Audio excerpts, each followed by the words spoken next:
guys and girls, should I say. Something that I wanted to do that I've been planning for a little while because I knew this guitar was going to be coming in. This is the Stevie Ray Vaughan tribute Strat that came out at the NAMM show 2018 as part of the Vaughan Brothers anniversary set that they did. We've also got the Jimmie Vaughan one, which I'm sure we'll get around to doing a video on at some point as well. But it's kind of coming at the right time when we had this lovely beast from Two Rock come in, the Silver Sterling Signature, which is obviously heavily inspired by the Dumble steel string singer, which was a big part of Stevie's rig, certainly from, well, he first played a Dumble, I know that, when he recorded Texas Flood, but from around about 84 onwards, I think around about the kind of the Couldn't Stand the Weather time, there was always a Dumble in his rig, kind of some, you know, whether it was an overdrive special, or I know that he mainly used the steel string singer. I think the overdrive special just kind of come at first, and he realised he needed that kind of cleaner headroom, which this amp certainly gives you anyway. So the whole kind of reason that, you know, I wanted to keep this guitar and kind of show it to you guys, because Stevie Ray Vaughan's been a huge part of my life, really. Sadly, I never got to see him before he died in 1990. I was probably still playing PlayStation games, or Mega Drive games as it was probably back then, back in those old days. But yeah, I think, I don't know what it is kind of with Stevie Ray. He's got that kind of, whenever you watch him, I mean, there's so many great blues guys, so many great rock guys. I think what it is and why he's kind of inspired so many players, like, you know, a few of our friends like Scott McKeon, and also Jesse Davey, who makes amazing pedals and phenomenal guitar player, and even guys like Kenny Wayne Shepherd. You know, Stevie had this thing of kind of where he could just blend all the elements together. The tone that he had, his technique was amazing, his vocals, and you know, and the songs were really, really great as well. And obviously it was a great band with Double Trouble, and when Reese come along on keyboards as well, it kind of you know, added a new dimension to the band. You know, like, there's loads of great blues guys and loads of great rock guys, like I say, but Stevie Ray seems to kind of strike a chord with a lot of guys, I guess, my age, you know, mid-30s or a little bit younger, or maybe a little bit older. You know, I think he had that thing that kind of really appeals to a lot of people. You know, and you just, it's hard to describe. If you're into him, it's, you know, you really, really, really get into him, which I know a lot of people do with, you know, like Hendrix and Jeff Beck and etc. You know, just to name a few, Bonamassa, whatever. But yeah, he made a real big kind of impact on my life, and also, you know, the way that I play guitar. Maybe it's like, it stopped me from branching out into other areas of being able to play in different ways or whatever, but whenever I pick up a guitar, I always kind of end up going back into that sort of style somehow. Essex blues, as I call it, because it's nowhere near as good as Stevie doing it properly, so it's my just bodged up versions. So I used to play all this kind of stuff, you know, years ago, before you know, become, you know, quite as busy as we are now with the business, when I was still kind of thinking that I might make it as a guitar player. And the kind of the whole thing kind of with it was, you know, it used to use the heavy strings like what's on this guitar. So when this one came in and it had the heavy strings on it, it was kind of, it brought me back to, you know, being 15, 16 again. When I first put a set of 13s on the Strat, it was just an absolute lesson to be learned, and a hell of an experience, because you really got to work for it. And with an amp like this, there is no compression going on, so you've really got to dig in super duper hard and ring out every kind of note, and there's just nowhere to hide. But it does really, really give you a huge tone. So, you know, like with my playing, it's, you know, now that the business has become what it is, and I have two beautiful children as well, so I spend a lot of my time with them and my wife as well, and I don't do a lot of playing anymore, but I still love guitar, and obviously I wanted to make time to plug this guitar in, and for a lot of people that have known me for a long time, you know, just wanted to hear it anyway. So apologies for waffling. This isn't a big selling thing, because this is mine, and it's also my dad's as well. But I just wanted to, you know, share my enthusiasm for it, and kind of just show you how cool it sounds, and just run through a few different tones of this amp as well. I've got a couple of pedals down on the floor. I've got the King Tone Blues Power, and I've got my original TS808 Tube Screamer.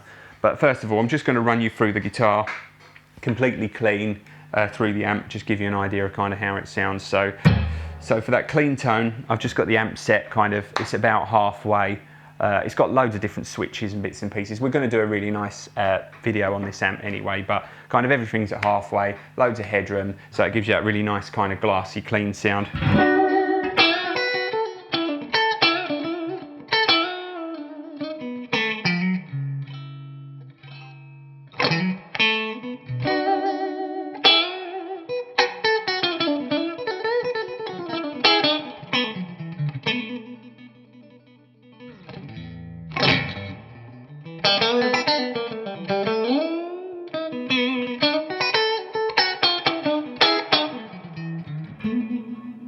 When you back it off kind of a little bit more, it even cleans up and just softens up the treble a little bit.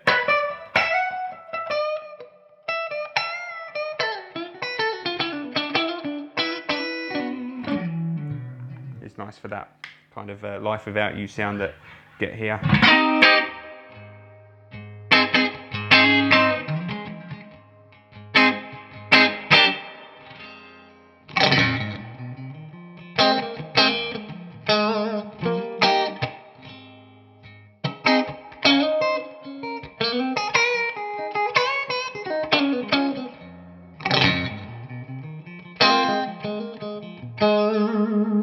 And those like in between tones there, really nice for like the couldn't stand the weather type sound. You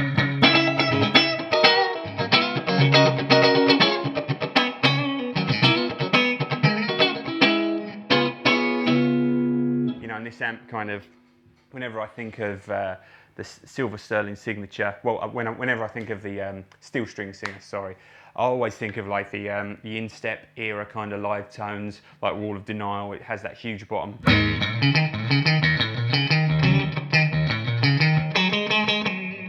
It's got a real thump on the low end.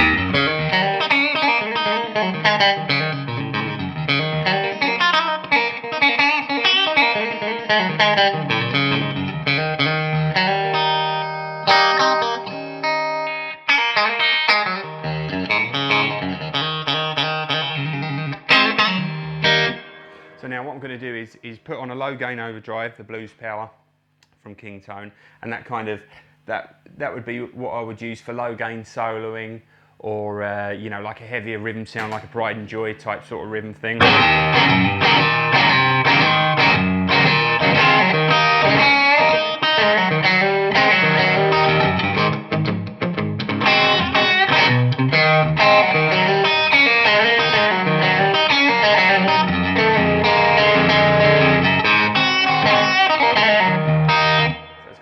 Kind of focused sort of sound, but it's really tight, and you kind of I really like the blues power because it isn't too kind of mid-heavy. You can still kind of, it just makes it feel like a really like kind of cranked up amp. So when you go on like the in-between tones, it's still got plenty of clarity to it.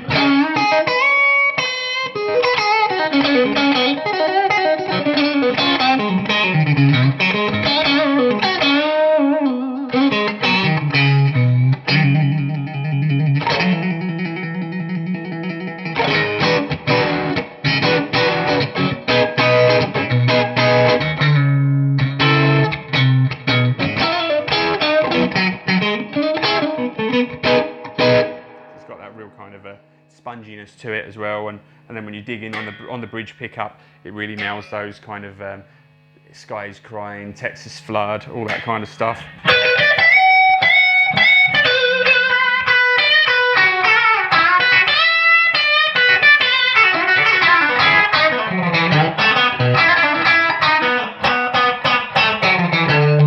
And then the middle pickup's pretty ferocious as well, which is good for like the like that Lonnie Mac open string type sort of stuff that you used to do.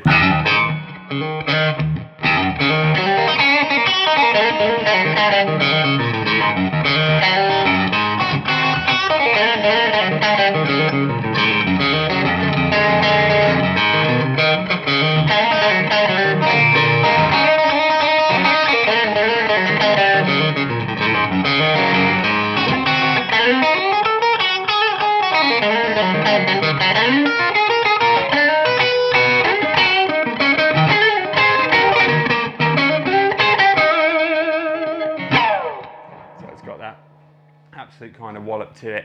And then if I really want to kind of go over the top, that's when I put on the Tube Screamer, the original TS-808, The level's on full, the overdrive's pretty much off, and the tone's on about a third. So this is what it does when you click that in now as well.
There you go. So I could go on all day, but I've actually got some work to do that should hopefully try and bring in some money for the business. I just wanted to give you a quick rundown on this guitar and give you a little bit of the story about why I love Stevie and his music so much, and what a kind of an important thing this is to me. I know it's only a replica, it's not the real deal, but for me it's as close as I'll ever get to get my hands on the real thing. So hope you've enjoyed watching. We'll do something with the Jimmie Vaughan one at some point as well. I'll see if I can get my friend Scott McKeon to come in and do a better job on that one than me anyway. So hope you enjoyed watching, and if you've got any questions then please let us know. Cheers, bye bye.